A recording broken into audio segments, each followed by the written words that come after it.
তুমি এখনো ঈদের মার্কেট করতে পারোনি, তার জন্য কত টেনশন করতেছো। ওই ফুটপাতের দিকে তাকিয়ে দেখো, কত মানুষ, তারা এখনো ওই টেনশনটাই তাদের মাথায় নাই যে তাদের ঈদের কাপড় কেডা কিনে দিব, মার্কেট কে কইরা দিব। তাদের মধ্যে ওই টেনশনটা নাই। ঈদের মধ্যে তুমি কোন জায়গায় ঘুরতে যাইবা সেটাও ঠিক করে রাখছো, কিন্তু তোমার বাবার মুখের দিকে তাকিয়ে দেখো, তোমার বাবা আইজো ঠিক করে নাই ঈদের মধ্যে কোন জায়গায় যাইব। তোমার বাবার মুখের দিকে তাকিয়ে দেখো, সে একটা জিনিস খাইতে চাইলেও খাইতে পারে নাই তোমার চিন্তা কইরা। সে শুধুমাত্র তোমার টেনশন কইরা তার সুন্দর যৌবনটার সে নষ্ট কইরা লাইছে।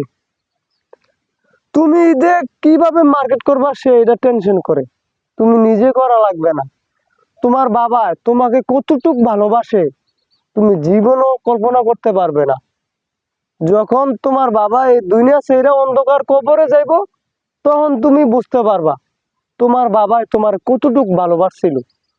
এখন তুমি বুঝবা না, কারণ তোমার বাবা আছে, এই পৃথিবীর সবকিছু তোমার আছে। যখন তোমার বাবা নাই, তখনই মনে রাখবা এই পৃথিবীর কিচ্ছু তোমার নাই। কথাটা মিলিয়ে দেখো।